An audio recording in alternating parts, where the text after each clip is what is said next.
Good job. This isn't what played out for Penzias and Wilson with their potential pigeon. What does the word relativity imply? Kind of essential when we're dealing with theory of relativity. Well, relativity, it's comparing. So if I were standing in the middle of the classroom in room 101 of Regina High School, I could say relative to the tennis courts of Regina High School, I'm pretty close. If I am still in room 101 of Regina High School, and instead I change my reference point from the tennis courts of Regina High School to, say, Saturn in our cosmos, then I am definitely far. So even though I would be standing in the same spot, the tennis courts relative to me are close, whereas Saturn relative to me would be far. Another take on this here with a little humorous twist. You're waiting for that last minute to cook on your microwave meal and it seems to take forever. Whereas that one more minute before the alarm may sound just goes away in an instant. So, relativity of time. Page 31, we're going to look at some of the effects or byproducts, if you will, of applying the theory of relativity when things are moving at speeds close to the speed of light. Top of page 31, 6. What is length contraction? Length contraction essentially is relative to a stationary observer. So you sitting there taking notes, you sitting there listening to the presentation, we'll call you the stationary observer.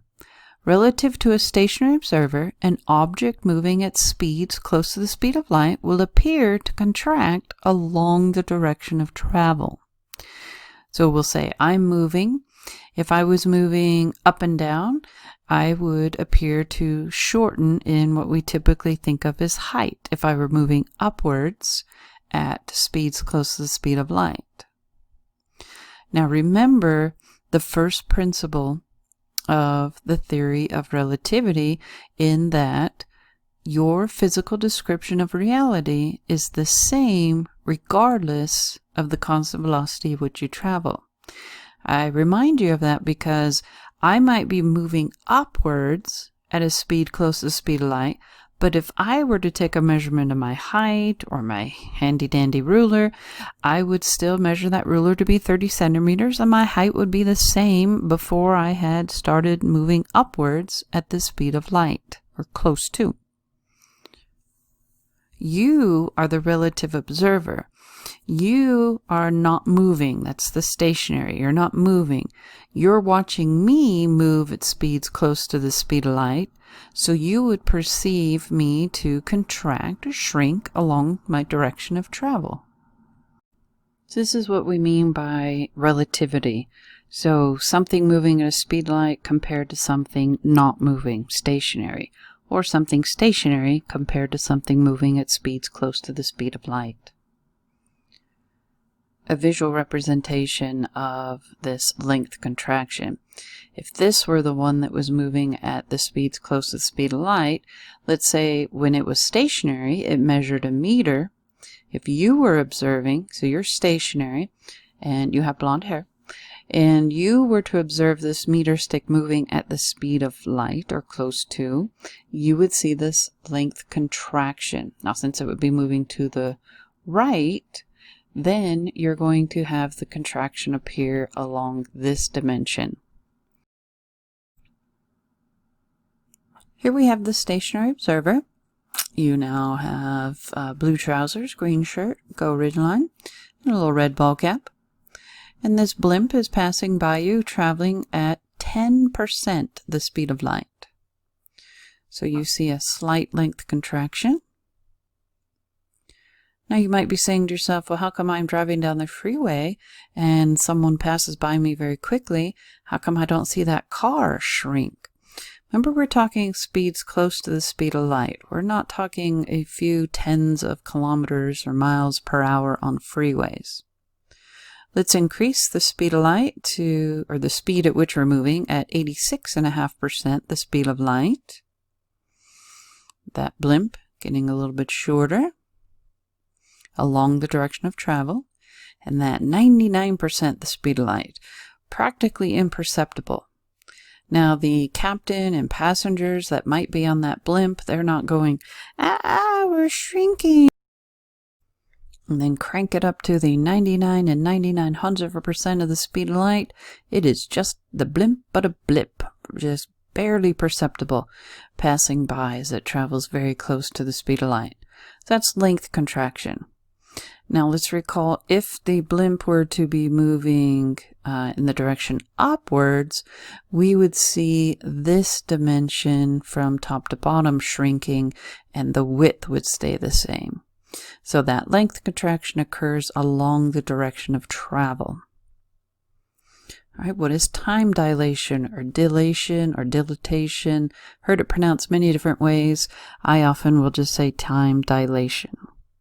Time dilation, theory of relativity, so relative to a stationary observer, so you sitting at rest, a clock moving at speeds close to the speed of light will appear to tick more slowly. Relative to a stationary observer, a clock moving at speeds close to the speed of light will appear to tick more slowly. Let's see if we can somewhat try and demonstrate that. So let's say I travel at a high rate of speed away from Earth. Well, at a speed close to light, probably look more like that, right? Length contraction. And if you were able to see my time device, well, where are you? Oh, there's you.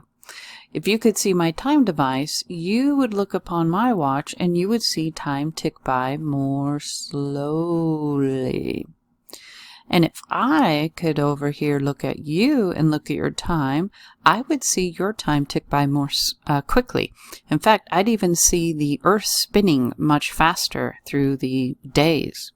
Earlier with length contraction, we mentioned how when you're driving along the freeway, highway, you're not having the car that passes by you appear to contract along its direction of travel because they're traveling at very low rates. Well, when we have something that is moving at high rates of speed, say more along the order of 17,500 miles per hour, compared to fairly stationary on the Earth. Now, yes, the Earth is rotating, but an individual on Earth, compared to something moving at tens of thousands of miles per hour, you can have a piece of technology that will fail on you. What modern technology would build up errors at a rate of 11 kilometers per day if corrections were not made which account for the special theory of relativity? Now, I like in this clip how they mentioned that the engineers accounted for this, but initially when they were developing this technology, they could not figure out why it was not working. And obviously this is a piece of technology we all make use of probably daily, so certainly they did catch on. We need to factor in the relativistic equations. A great example of Einstein's special theory of relativity and the fact that clocks that are moving relative to you run more slowly than your own clock, which is at rest, is the GPS system. The global positioning system lets us drive our cars without getting lost. Turn right. GPS begins with a network of 24 satellites orbiting the Earth 12,500 miles above the surface. At any one time, the device in your car receives signals from at least 4 satellites and compares their light speed travel times to calculate an accurate location on the ground. Drive 500 feet, then turn right. The whole thing depends on super accurate clocks. And when the engineers designed the system, they knew the satellites would be orbiting at nearly 7,000 miles an hour. The speed is enough to slow down their clocks by a tiny fraction of a second. The engineers have factored all the relativistic time differences into the system, which gives it impressive precision. If the clocks in the satellites are running at a different rate than the clocks down here on Earth, and you don't take that into account, you will get the wrong answer for where your car is. Drive 0.1 miles to destination. So time dilation, you definitely need to consider that when your satellite's moving at 20,000 miles per hour and you on the Earth, relative to the Earth being stationary, you driving a few tens of miles per hour. And there certainly are some other interesting effects with time dilation. So we have here in the notebook, question 9, describe the twin paradox. Well, first of all, let me just emphasize it doesn't have to be a pair of twins. But in this first explanation example we'll use a set of twins. So we have twin Einis. And let's say that the Einie on the left Einie, travels off at a speed close to that of the speed of light. So relative to the twin brother left on Earth, this person's timepiece relative to this person is going to tick more slowly, where this person who's looking at this timepiece perceives this timepiece as moving much more quickly. The effect of this time dilation is such that when Left Einie comes home from his space adventure, this is what you end up with. We call it the twin paradox because, remember, paradox is different answers both seem satisfactory to the question asked. If the question asked is, what is the age of these twins? You have a paradoxical answer because you could say old and you could say young. So relative to each other, they're a different age. The person that traveled at high rates of speed aged more slowly than compared to the person who did not travel at speeds close to the speed of light, aged much more quickly. But it's paradoxical because they're both the same age. One certainly looks much older than the other. The twin paradox. Now you don't have to have twins. Let's say that this is the younger brother and the older brother. And in fact, you don't have to be related whatsoever for this twin paradox. So let's just say this is the older friend and the younger friend. The older friend is going to get into the rocket, travel off to speeds close to the speed of light, leaving the younger friend behind. When the friend returns and they're reunited to discuss what they've been up to, the younger person who stayed behind on Earth now appears much older than the older person who left originally from Earth and traveled at high rates of speed. So the twin paradox. You have two people. One travels at a rate high rates of speed, close to speed of light perhaps, and when they return, they appear as though they have not aged, even though their physical description of reality, they didn't feel as though time were slowing down in any way, shape, or form. As compared to the person who remained on Earth, they didn't feel that time was accelerated or passing by more quickly for them. Their time on Earth passed as it would have as any other measurement of a day, a second, an hour, a month, or a year. But upon the reunion, the twin paradox comes into play because they look so very, very different in their appearance of their age. One looks oftentimes like they didn't travel anywhere, hadn't been anywhere for any length of time, where the person that stays behind looks as though they have aged considerably. So the man who makes a round trip near light speed may return to a twin who is now twice his age. And another example or another way of representing the twin paradox to you comes from Carl Sagan's Cosmos series. And we have two people, they're brothers, and one is the older brother who takes off on a voyage while his younger brother waits behind for his brother to return.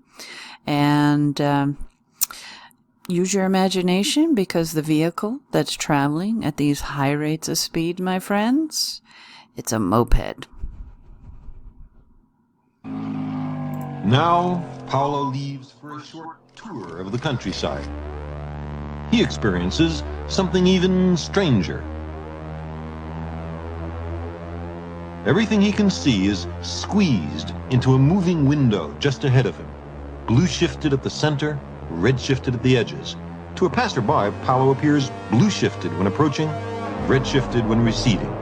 But to him, the entire world is both coming and going at nearly the speed of light.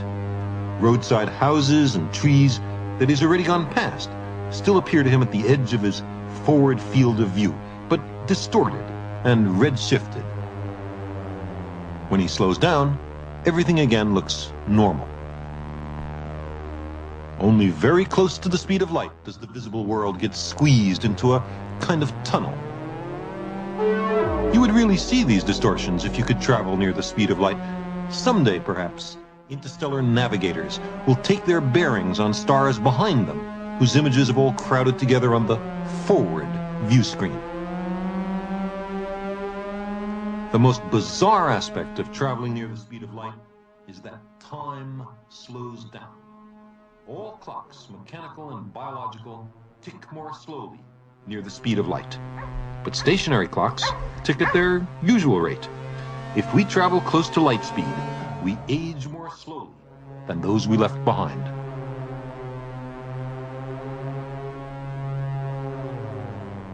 Paolo's watch and his internal sense of time show that he's been gone from his friends for only a few minutes. But from their point of view, he has been away for many decades. His friends have grown up, moved on, and died. And his younger brother has been patiently waiting for him all this time. The two brothers experience the paradox of time dilation. They've encountered Einstein's special relativity. And that's the younger brother who waited behind. Alright, I figure if you have not seen Star Wars at this point in your life, you probably won't. And so I'm not going to unabashedly apologize for the spoiler alert here. So we have twins, Leia and Luke Skywalker. Luke was on Dagobah and Leia in an asteroid field, but both went to Cloud City. The rules of general relativity say that Leia was 25 times closer to Cloud City than Luke was, so she aged 62 days, while Luke aged 700 days. You're welcome. Because of time dilation caused by the speed of the planet's orbit, Earth has journeyed 7 years into the future relative to the Sun over the last 10,000 years. Because of time dilation caused by the speed of the planet's orbit, the Earth has journeyed 7 years into the future relative to the Sun over the last 10,000 years. You're welcome. Twin paradox here. If you leave Earth at 15 years of age in a spaceship at speeds very close to the speed of light and spend 5 years in space, when you get back on Earth, you'll be 20 years old. However, all your friends who were 15 when you left will be 65 years old. Do you really want to travel at speeds close to that of the speed of light?